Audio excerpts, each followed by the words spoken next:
Continuamos en Vigo e por hoy tempo para falar da Eurorrexión Galicia Norte de Portugal. Comezamos o programa falando precisamente da Cimeira Hispanolusa de Vilarreal, con esa escala en Salamanca para facer un guiño tamén a parte española. Recupérase, retómase a Cimeira Hispanolusa, que é un paso moi importante tendo en conta que ano pasado non houbo, a ver se os acordos son importantes para Galicia, para o norte de Portugal, en definitiva para as relacións entre España e Portugal.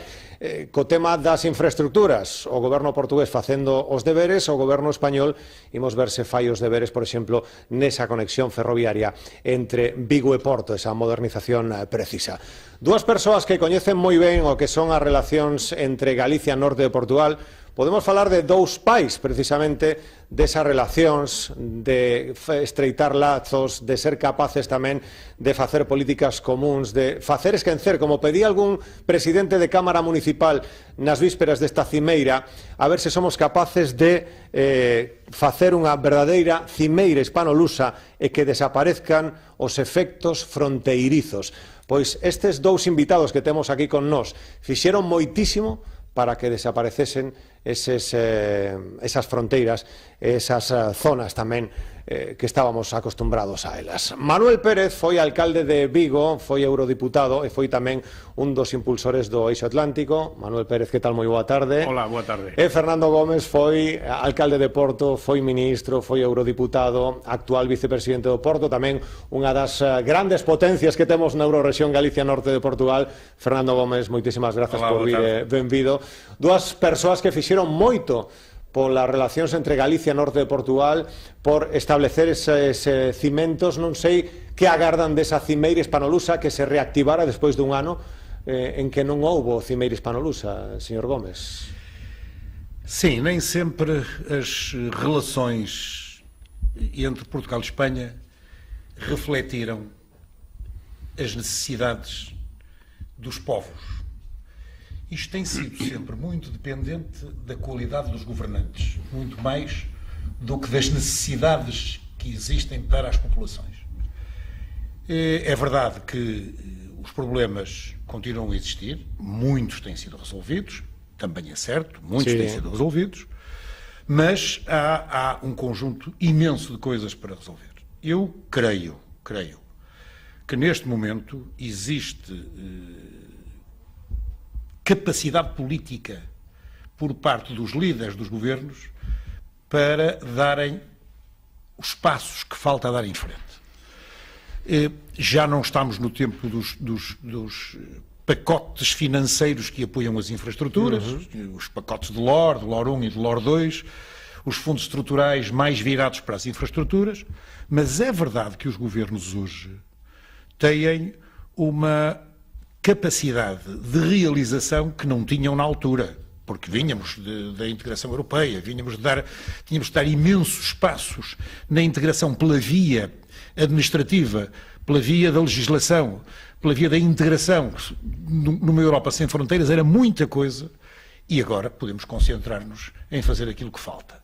Eu espero que esta cimeira tenha bons resultados práticos, porque cimeiras, cumbres, com resultados escritos muito bons e depois na prática quase nada aconteceu, é o que tem sucedido nos últimos tempos. Sí, a verdade é que sí. Que espera, señor Pérez, desa Cimeira Hispanolusa que, como ben apuntaba o señor Gómez, a de Bayona foi eso, non? Imos facer, pero non se fixo, non? Sí, isto, dada a referencia que se fixo antes o fútbol, recorda aquelo de sempre andas dicindo po ano que ven e chega outro ano e pasa tamén, non?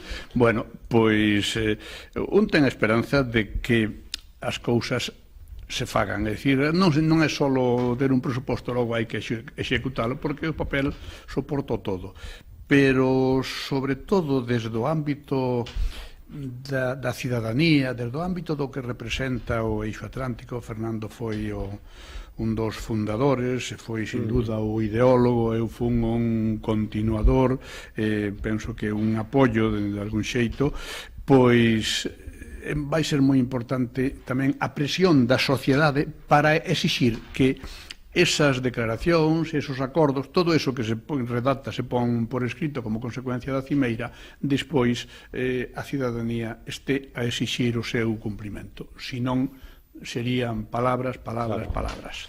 E como foi ese traballo? Un dos autores intelectuais precisamente do eixo atlántico da Eurorregión Galicia Norte de Portugal. Hai 25 anos non sería nada sinxelo, señor Gómez, apostar por esta Sim. confluencia de colaboração, de ideias.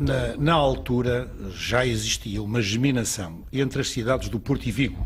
Estavam geminadas e, portanto, havia uma ligação muito ténue, muito frágil, antes de 1989, antes de eu ter ganho as primeiras eleições.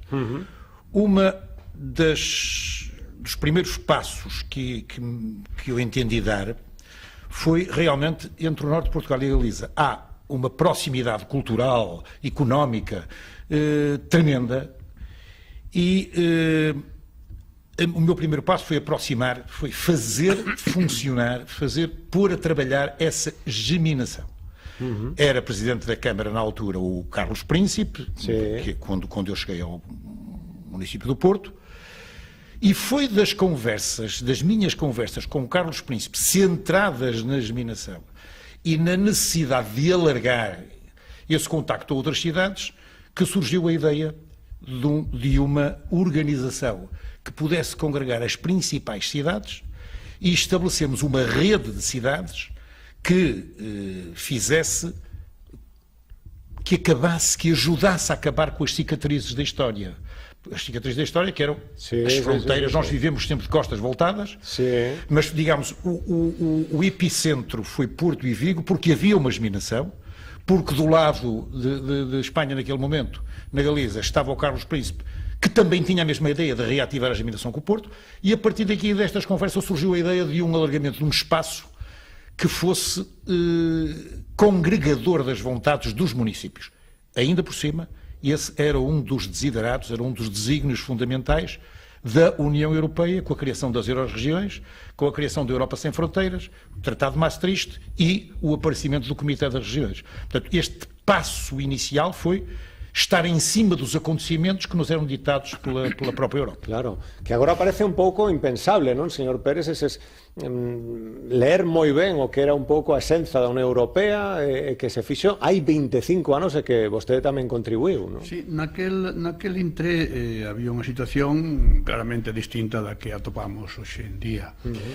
Curiosamente, sempre o social vai por diante do institucional, e isto representaba que houvese xa enormes relacións de tipo social, relacións económicas, empresas portuguesas traballando na Galicia ou en España, e empresas galegas traballando, en fin, sobre todo na área norte de Portugal, desde o Douro hacia arriba.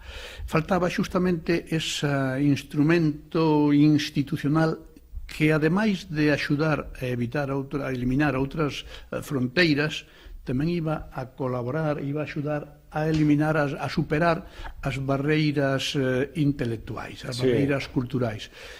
O venres estuve en Portugal, en Braga, concretamente participando nunhas xornadas sobre a descentralización ou a regionalización, se quere.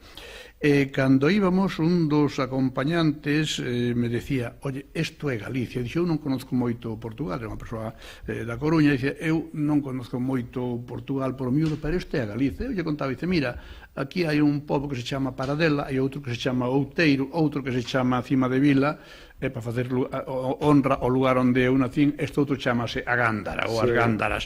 Que quere decir? Que, en todo caso, ademais de recoñecer a situación desas relacións, había que ter algún tipo de organismo. Logo, no ámbito da globalización, no ámbito da mundialización, non se podía esquecer que nós estamos na periferia. Dentro da periferia do fenómeno global que representa a Unión Europea, era preciso dotarse de instrumentos que fixesen oír a nosa voz en Bruselas. O eixo atlántico, xa que logo foi un dos instrumentos que serviu e sigue a servir para que nun ámbito xeográfico tan amplio como a Unión Europea se faga sentir a voz deste recuncho que fai Galicia e o norte de Portugal. Agora temos unha persoa que coñece moi ben o señor Gómez, José Mourinho, cando chegou con Manchester comentou: eu aquí estou como na miña casa porque non sei onde comeza Portugal e onde empeza Galicia, non? E tamén temos alcaldes ou presidentes de Cámara Municipal reivindicando o tren, a modernización do tren, a conexión da saída sur, o alcalde de Braga, Ricardo Río, o alcalde de Viana, o noso AVE a Madrid, cousas que non sei se quería preguntarlles se neses arranques do eixo atlántico non sei que lles decían cando vostedes plantexan esa idea hai 25 anos, se un pouco como Asterix e Obelix están todos estes romanos, ou non sei, señor Gómez, como foron eses principios para despois xa poder agora ver como hai alcaldes galegos reivindicando cousas para Portugal e alcaldes de Portugal reivindicando infraestruturas para Galicia. Essa é provavelmente a maior virtude desta ligação Galiza-Norte de Portugal.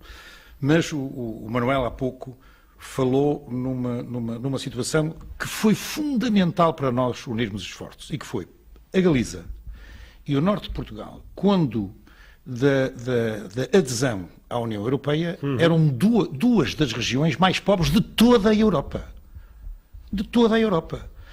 E, portanto, num momento em que a Europa ia colocar fundos estruturais que eram negociados pelos governos, diretamente pelos governos nacionais, hoje, felizmente, já não é bem assim, cada regiões tem hoje um papel importante, mas na altura não tinha. No caso de Portugal, a questão era muito mais grave, muito mais importante do que do lado de Espanha. A Espanha tinha uma região, tinha órgãos regionais eleitos, um poder político próprio na Galiza, liderado por um grande homem que era o Manuel Fraga Iribarne. Do lado de Portugal não havia regiões. Do lado de Portugal o que havia era um governo central que negociaria tudo e distribuiria internamente como muito bem lhe aprouvesse. O que nós tínhamos era uma comissão de coordenação regional, que eram funcionários, altos funcionários do Estado, designados pelo Poder Central e, portanto, devendo obediência aos ministros correspondentes. Portanto, do lado de Portugal não havia poder político que não fosse dos municípios para poderem, de alguma maneira, ser interlocutores. E, portanto, esta ligação foi muito importante para Portugal, porque lhe permitiu criar um lobby e ter uma voz transfronteiriça que reivindicava simultaneamente para os dois lados as grandes resoluções dos problemas regionais. E isso foi muito importante naquela altura, muito importante. Manuel, quería apuntar vostede algo desto? Simplemente para decir que naquel intre, con Fernando Gómez, que eu era o vicepresidente, por estas razóns da historia, pero que eu nunca entendín como vicepresidente, senón sempre como copresidente durante os 4 anos que eu tuve a opción de, a posibilidade de facer cousas. Tiñamos clarísimo os obxectivos que tiña que facer, os que respondía o eixo atlántico. Tiña que ser un lobby. Un lobby, por suposto, transparente, pero un instrumento de presión, claro, contundente, decidido, non só en Bruselas, tamén en Madrid e en Lisboa, porque a relación justamente non tiña que ser establecida solamente en Madrid e Lisboa. Nós temos que defender o xogo, é o saber facer xugar e darlle forza ao local dentro do nacional, ou se quere, do europeo. En segundo lugar, tiña que ser unha especie de axencia impulsora de ideas. Desde logo, dentro desas ideas, está a primeira, que é mellorar as condicións de vida dos veciños, dos habitantes de esa euroregión. E logo, tamén lograr o afecto, a adhesión, o cariño da populación, dos cidadáns, por a institución, para que a institución este moito máis fortalecida, evidentemente. Eu penso que en esa liña foi na que traballamos. Había situacións que non deixaban de ser pintorescas. Eu, na miña etapa no Senado, fixen unha pregunta con ánimo de que se correxira, era sobre o roaming, é dicir, como a un veciño... Estamos na conta atrás, señor Pérez, xa 15 de xuño, xa está aí. Como llevamos a un veciño de Tui, ou de Caldelas de Tui, ou de Goián, ou da Guarda, lle vai costar moito máis falar con Valença ou con Porto ou Viana do Castelo do que lle costa a un de Zaragoza falar con Madrid. En fin, hai unha serie de cousas que son a veces pequenos detalles, pero detalles de moita trascendencia. E logo, por suposto, a vertebración, da que xa falou antes Fernando, vertebración en infraestructuras que temos que pensar xa en que pase a ser xusto de redes de transporte. E houve moito máis que traballar en Lisboa, en Madrid ou en Bruselas, señor Gómez? A hora de convencer, isto é unha realidade, o norte de Portugal e Galicia, ou ten que ser unha realidade? Nos dois centros nacionais e em Bruxelas, simultaneamente. Felizmente, nessa altura, estava como diretor-geral da política regional um basco, o Eneco Landaburu, um grande senhor, e que compreendeu muito bem os problemas dos dois lados da fronteira para que não houvesse fronteira. Entendeu isso muito bem. E nós tivemos muitas vezes contactos com o Eneco Landaburu e, de alguma maneira, o lobby também serviu para influenciar as decisões de Bruxelas no sentido da elaboração dos seus próprios regulamentos. Claro. Ou seja, surgiu depois legislação que, de alguma maneira, privilegia as redes de cidades transfronteiriças. E isso já no seio da Eurorregião. Tudo isto são um conjunto de novas visões da Europa e o tal lobby de que falava o Manuel acabou por produzir os seus efeitos, sim. Produziu seguramente os seus efeitos, influenciando, mas no caso de Portugal, no caso do norte de Portugal, os problemas foram muito mais graves para resolver internamente com o poder de Lisboa do que propriamente com o poder de Bruxelas. Claro. O poder de Lisboa era muito mais intransigente, muito mais centralista e achava que a gestão dos fundos tinha que passar necessariamente e exclusivamente pelo poder nacional. Sim. E era um sacrilégio que municípios pudessem agora, era um pecado mortal que os municípios pudessem agora interferir naquilo que entendiam fazer o governo nacional. O primeiro-ministro da altura era Cavaco Silva, que era um centralizador nato, e abandonou a política sendo centralizador, sendo centralista. Pelo menos foi genuíno até ao fim, mas realmente foi um tempo muito difícil, de tal forma que nós nunca tivemos, nesse tempo do Eixo Atlântico, uma participação do Primeiro-Ministro de Portugal. E tivemos do Sr. Presidente da República. Quem nos ajudou muito nessa altura foi Mário Soares. Que com quem nós fazíamos o bypass, digamos assim, ao Governo de Portugal. Em Espanha, tenho que reconhecer que isso foi bem diferente. Não sei contar as vezes que o Eixo Atlântico se reuniu com Manuel Fraga Iribarne, fosse em Santiago, fosse em Vigo, fosse em Ourense, fosse em Pontevedra. Sempre ele esteve disponível para participar nas atividades do Eixo. E isso, portanto, dava uma enorme credibilidade perante o Poder Central em Madrid. Sem dúvida. Com quem estivemos algumas vezes, sim, mas aí era diferente. En Madrid, señor Pérez, porque seguimos un pouco con esas por exemplo, anécdota. Otero de Sanabria, parada. Bueno, unha parada para non sei cantos habitantes, non. É a parada para tras os montes, Alto Douro, agora que se vai facer en Vilarreal, a Cimeira Hispano-Lusa. Sigue habendo en Madrid moito que picar, aínda moita pedra que picar. Dende a súa realidade tamén, que estivo vostede ali loitando moito. Que sigue habendo moito que picar, pero en todo caso sí que hai que facer honra e louvanza a dúas persoas que citaba o Fernando. O Mario Soares e Manuel Fraga, desde posicións ou ideolóxicas ou políticas ben distintas, tiñan unha entrañable relación. Eu recordo, Mario Soares na época era diputado, cando eu estuve no Parlamento Europeo, cada vez que nos encontrábamos decíame: galego, como vai don Manuel? Pero dito esa pregunta que non é un compromiso, que ve feita con moito cariño, con moito afecto. Aquí nós tuvemos esa ventaxa importante porque Fraga, a ver como digo, amaba Portugal, e as cuestións de Portugal, a relación Galicia-Portugal, Galicia-Norte de Portugal, o Eixo Atlántico, preocupabanlle enormemente, estaba sempre facendo preguntas, facendo sugerencias, mesmo dando instruccións. Claro. Señor Gómez, non todo foi un camiño de rosas. Que pasou en Saullau de Porto, que tivo vostede que convencer a un señor Pérez, o Manuel Pérez, un pouco falarlle do tema do Eixo Atlántico? Como foi esa conversa ou esa entrevista? A ver. Digamos, de alguma forma, eu creio que não foi difícil chegarmos rapidamente a um enorme consenso. O grande momento popular na cidade do Porto são as festas de São João. Sim. Ali não há hierarquias, as pessoas são todas iguais e se os políticos não tiverem, se estiverem em boa sintonia com o povo, andam na rua com eles sem qualquer problema.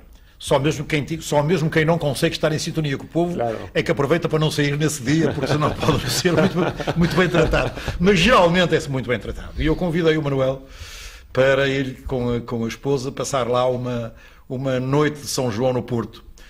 E naquela descontração toda, naquele ambiente eufórico, popular, alegre, bem disposto, sem fronteiras, digamos assim, entre as culturas e o social, o Manuel sentiu que o Porto era algo que lhe dizia a ele também muito, e sentiu verdadeiramente ali o espírito integrador do Eixo Atlântico. Logo de seguida, ele convidou-me para vir aqui a Vigo e ser o protagonista de um dos atos mais solenes que Vigo tem, que é o seu dia de cidade, e eu fui o protagonista principal dessa celebração, que muito me honra. Eu acho que aí foi o selo branco São João do Porto e Dia da Cidade em Vigo que selaram esta união. A lectura do bando que fixo Fernando Gómez falaba do espírito. Sí, quería apuntar... Moi louvada, por certo, polos ciudadanos que disfrutaron aquel día de Castrelos. Vamos a ver, eu a verdad é que era fácil de convencer. O que ocurre é que en campaña electoral pois había que diferenciarse un pouquiño da proposta de outras opcións políticas, primeira medida. Segunda medida, ou segunda consideración, aquí habíase falado un pouco do Eixo Atlántico como un instrumento para facer política, pero política mellor de imaxen. Eu puden perceber, eu puden decatarme de que o Eixo tiña un fondo positivo que era interesante para a ciudadanía, para Vigo e para Galicia, e sobre esa base non me importa recoñecer que me parece que foi Alexander Pope o que dixo aquilo de que cando alguén cambia de opinión razonadamente é porque é máis sabio. Modestia a parte, eu considereime un pouquiño máis sabio e ademais aprendín de un maestro como Fernando. Falaba o señor Gómez de espírito, non desa conciliación, desa reconciliación Porto-Vigo. Non botan vostedes en falta un pouco esa reactivación das relacións entre dúas cidades que teñen que tirar un pouco do resto da Eurorrexión Galicia Norte de Portugal? Claramente. Como alcalde que foi moi importante no cambio do Porto e como alcalde tamén que foi de Vigo. Claramente, eu acho que neste momento as relações... Agora, independentemente da interação das cidades do Eixo Atlântico, falando agora de Porto e Vigo, eu acho que as relações entre Porto e Vigo neste momento não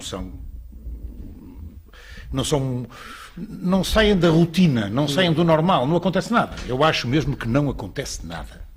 E penso que seria bem interessante, dada que no fundo se assumem como os protagonistas regionais maiores, que seria bem interessante que pudesse haver aqui uma interlocução, uma maior força da ligação entre os dois pivôs, os dois centros de decisão importantes que são Porto e Vigo.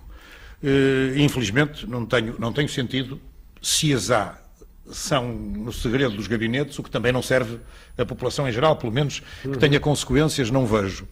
E julgo que estão muito esfriadas, muito mornas as relações institucionais, formais, entre as cidades de Porto e Vigo.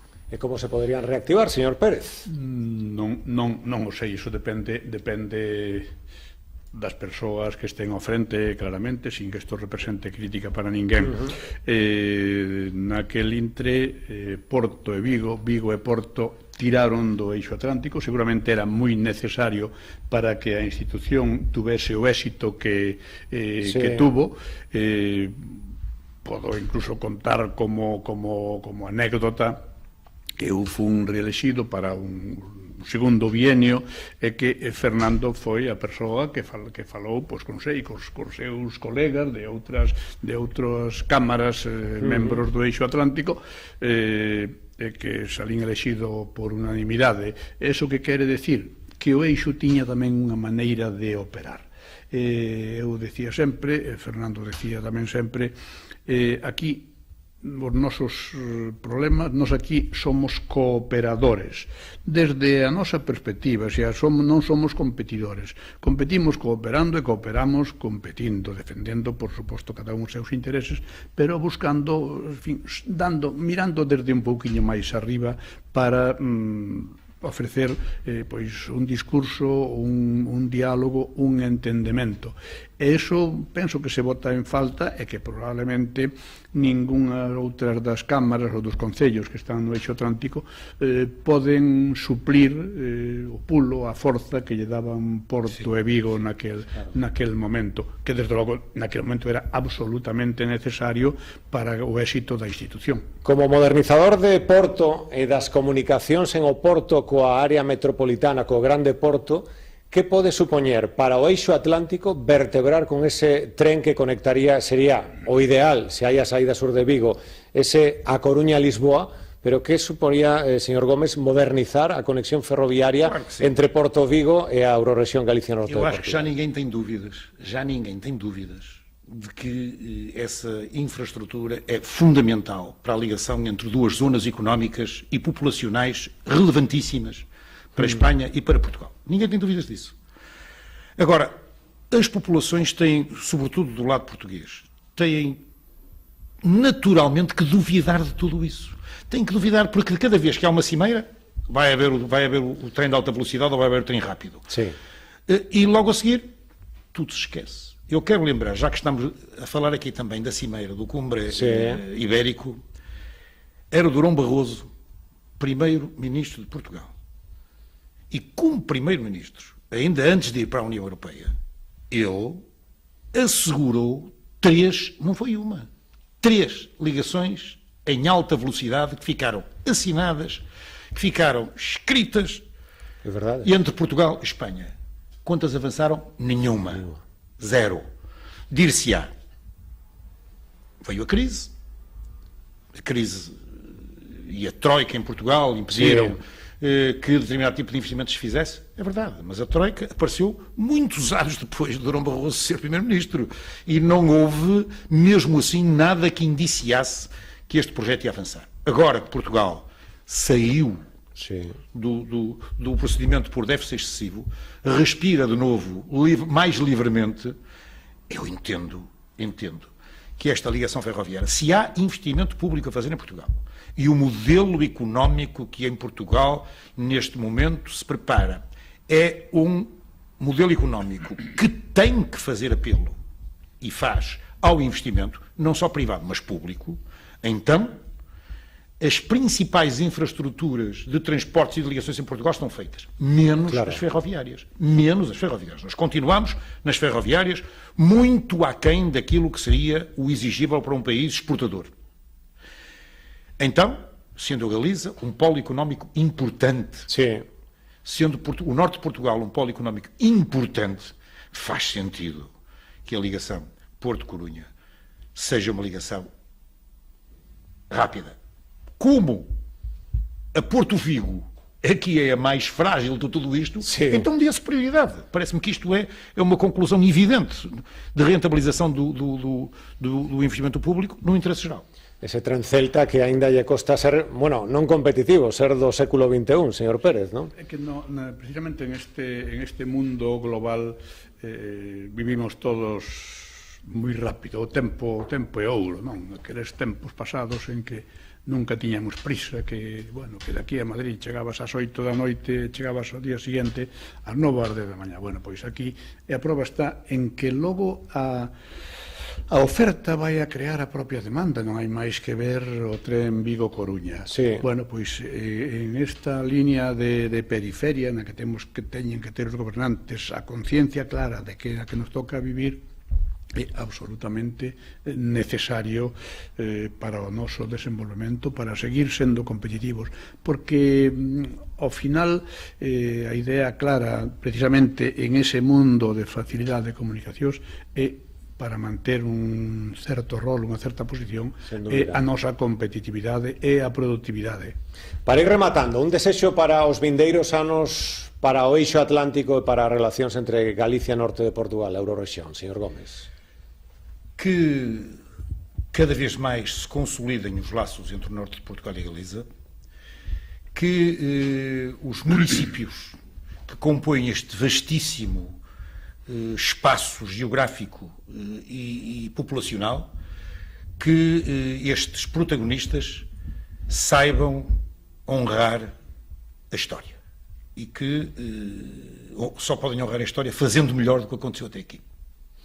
Señor Pérez. En estes casos sempre se dice os millores desexos teñen que concretalos os políticos, tamén nos teñen que concretar a sociedade civil, tamén nos teñen que concretar os que están aí a pé de obra, é dicir, a institución, en este caso o eixo atlántico.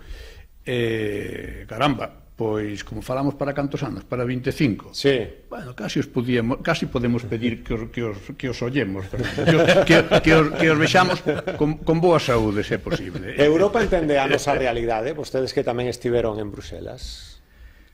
Ese crecemento, esa evolución, ese... Não estou certo. Não? Pessoalmente, não estou certo. Acho que a Europa tem dado alguns passos atrás nestes últimos anos, vai ter que se refundar. Sim. E ninguém se refunda sem grandes protagonistas, sem novos protagonistas. O que fez a Europa que nós vivemos, a Europa feliz que nós vivemos, foram grandes líderes. Sim. Grandes líderes em França, grandes líderes na Alemanha, grandes líderes na Comissão Europeia, grandes líderes em Portugal, grandes líderes em Espanha. E neste momento, os grandes líderes ou estão muito silenciados e ainda não apareceram, ou têm que se fazer. Sí, o impulso que a Europa lle deu Delors, Kohl, Felipe González ou Fraga probablemente hoxe se ve moi oscurecido, non está sobre o papel. E logo hai outro plantexamento, é dicir, unha vez que dicen os políticos estamos saindo da crisis, probablemente hai que cambiar algúns obxectivos, non é só a austeridade, teñen que ser as grandes realidades das inversións, ten que ser buscar a complicidade dos cidadáns para tirar todos do carro na mesma dirección.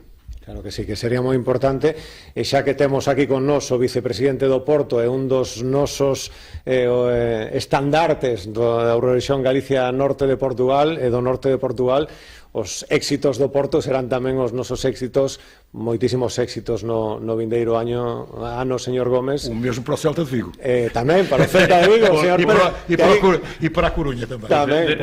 Desgraciadamente, o ano que ven o Celta non estará en Europa, pero esperemos que tamén dentro dese horizonte do que falábamos antes, pero un horizonte máis corto, pois vexamos unha final de, xa non sei se de Champions, pero por lo menos de Europa League, pois un Celta Porto. Non estaría mal, que gana o Porto, isso para o Porto é um mau voto. É um mau voto porque o Porto está na Liga dos Campeões e para ir à Liga Europa tinha que cair na fase de grupos. E essa não, Manuel.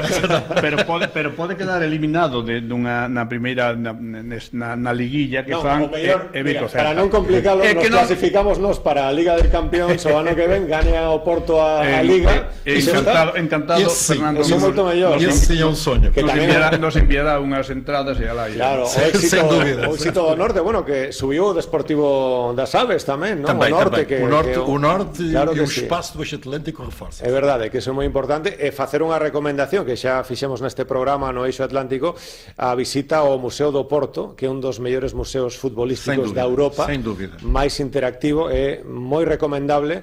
E dende aquí, señor Gómez, tamén pois o esforzo que fixo o Porto para ter un dos máis modernos de Europa. Sim, é o máis moderno da Europa. que é impresionante o tema do holograma do presidente Pinto da Costa é, sen dúbida, un dos máis espectaculares que hai aquí en Europa e no fútbol europeo. Moitísimas gracias aos dous por achegarse ao Vigo e por hoy este espazo do Eixo Atlántico. Un placer. Moitísimas grazas. E a por outros 25 anos do Eixo Atlántico.